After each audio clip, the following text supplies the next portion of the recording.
Hello students.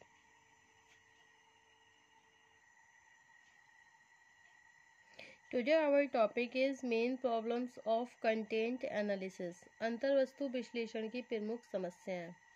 Okay. According to D.P. Cartwright ने अंतर्वस्तु विश्लेषण से संबंधित कुछ प्रमुख समस्याओं का उल्लेख अग्रांकित रूप में किया है. ओके. यह सच है कि जनसंचार साधनों के प्रभाव एवं सार्थकता का मूल्यांकन करने में अंतर्वस्तु विश्लेषण एक उपयोगी प्रविधि है, लेकिन इसके बाद भी इस प्रविधि के उपयोग में अनेक व्यावहारिक समस्याएं सामने आती हैं.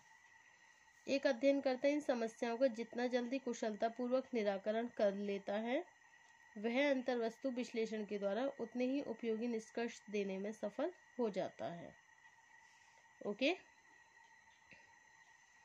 नंबर 1 पॉइंट है श्रेणियों के निर्माण की समस्या.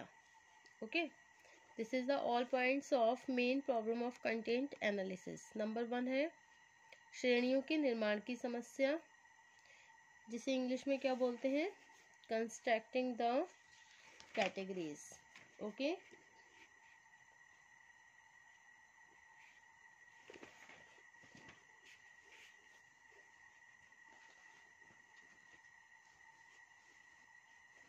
Problem in constructing the categories. Second है वस्तुनिष्ठता की समस्या, प्रॉब्लम ऑफ ऑब्जेक्टिविटी. थर्ड परिमाण की समस्या, problem of quantification. Okay. Next प्रतिनिधि निर्देशन की समस्या, representative sampling. And next problem of significance, उपयोगिता की समस्या. ओके. नंबर 1 है हमारा वस्तुनिष्ठता की समस्या. अंतर्वस्तु विश्लेषण के द्वारा गुणात्मक तथ्यों का श्रेणीकरण.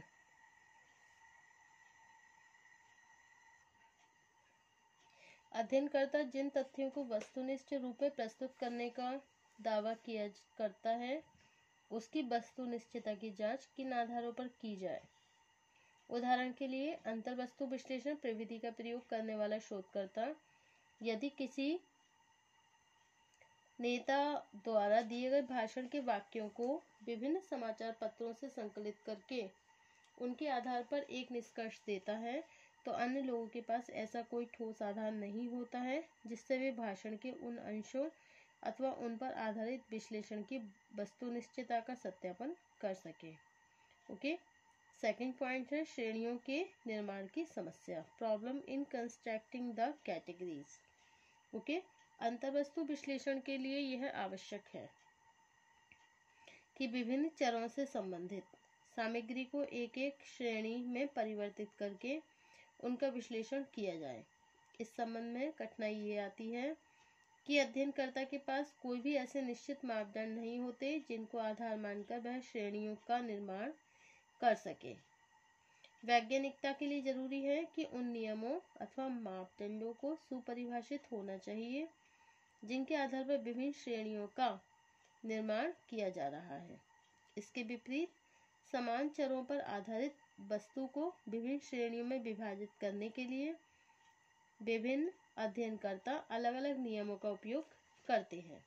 इसके फलस्वरूप अध्ययन में अनुरूपता का अभाव हो जाता है. ओके. नेक्स्ट है हमारा परिमाण की समस्या, प्रॉब्लम ऑफ क्वांटिफिकेशन. अंतर्वस्तु विश्लेषण के द्वारा गुणात्मक तथ्यों को परिमाणात्मक अथवा मात्रात्मक तथ्यों में परिवर्तित करने का प्रयत्न किया जाता है. इस संबंध में अध्ययनकर्ता को दो प्रमुख कठिनाइयों का सामना करना पड़ता है. पहली कठिनाई यह है कि विश्लेषण के लिए इकाइयों का निर्धारण किस प्रकार किया जाए, जैसे कि पहले कहा जा चुका है.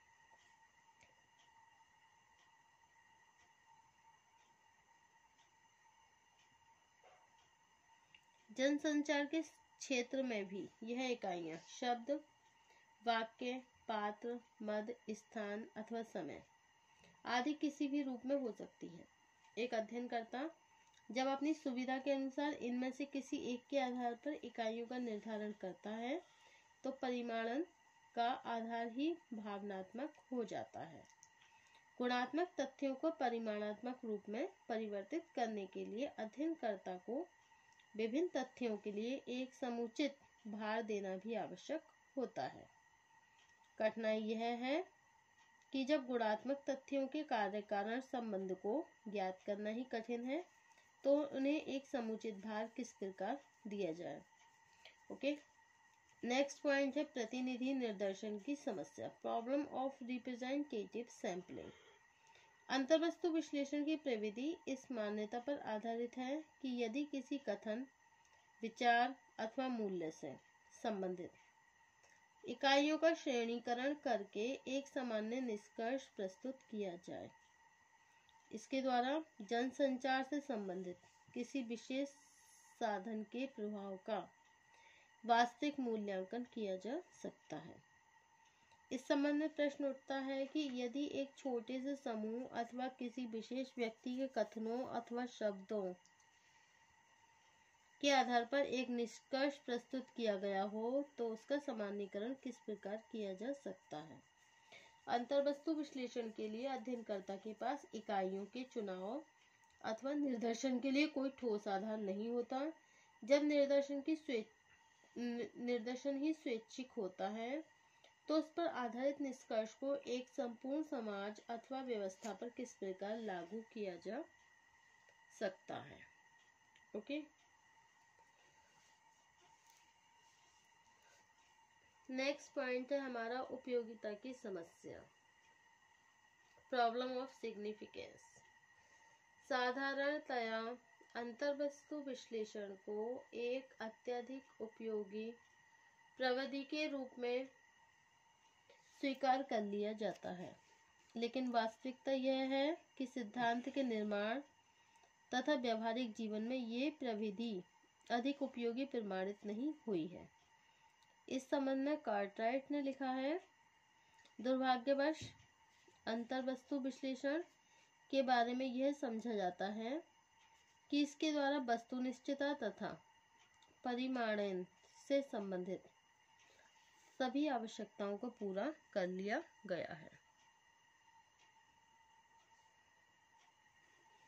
यद्यपि इसका सिद्धांत अथवा व्यवहार के लिए कोई सराहनीय योगदान नहीं होता। इसका तात्पर्य है कि अंतर्वस्तु विश्लेषण के द्वारा चाहे कितनी भी वस्तुनिष्ठता का दावा किया जाए, लेकिन इसकी व्यवहारिक उपयोगिता अत्यधिक संदेहपूर्ण है।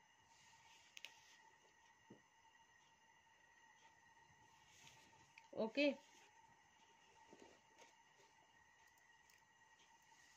अंतर्वस्तु विश्लेषण की कार्यविधि, उपयोगिता एवं संबंधित समस्याओं के विवेचन से स्पष्ट हो जाता है कि यह प्रविधि केवल तभी उपयोगी हो सकती है जब इसका प्रयोग बहुत सावधानी के साथ किया जाए।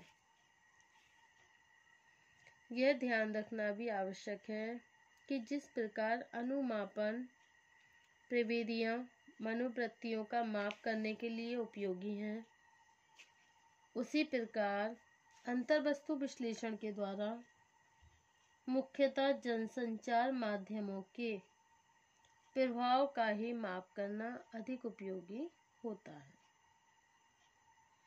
वास्तविकता यह है कि आज मानव व्यवहारों का श्रेणीकरण करके उनकी समानताओं और असमानताओं के आधार पर सामान्य निष्कर्ष देना संभव हो जाने के कारण इनकी वैज्ञानिक उपयोगिता भी सिद्ध होने लगी है। ओके, इसके बाद भी जैसा कि लुंडबर्ग ने लिखा है,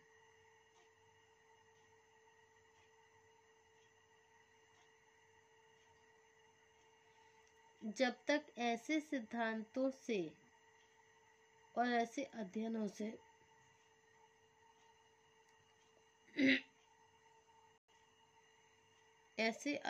से संबंधित तथ्य वैज्ञानिक सिद्धांतों के आधार पर एकत्रित न किए जाएं तथा उनका व्यवहार के किसी विशेष प्रारूपों में व्यवस्थित रूप से वर्गीकरण करके सामान्य निष्कर्ष प्रदान न किया जाए, तब तक वैज्ञानिक उद्देश्य की पूर्ति के लिए ऐसे वैयक्तिक अध्ययनों की कोई उपयोगिता नहीं है।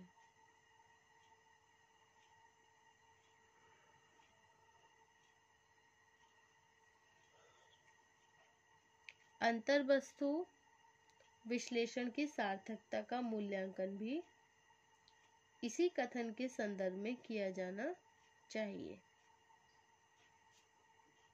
ओके, अंतर्वस्तु विश्लेषण के लिए आवश्यक है कि विभिन्न चरों से संबंधित सामग्री को एक एक श्रेणी में परिवर्तित करके उनका विश्लेषण किया जाए। अध्ययनकर्ता के पास कोई ऐसे निश्चित मापदंड तो होते नहीं है जिनका आधार मानकर वह श्रेणियों का निर्माण कर सके। वैज्ञानिकों के लिए जरूरी है कि उन नियमों तथा मापदंडों को सुपरिभाषित होना चाहिए जिनके आधार पर विभिन्न श्रेणियों का निर्माण किया जा रहा है। Okay, thank you for watching my YouTube channel. Thank you so much guys. Next topic होगा हमारा types of research, basic and applied, historical and empirical. Thank you.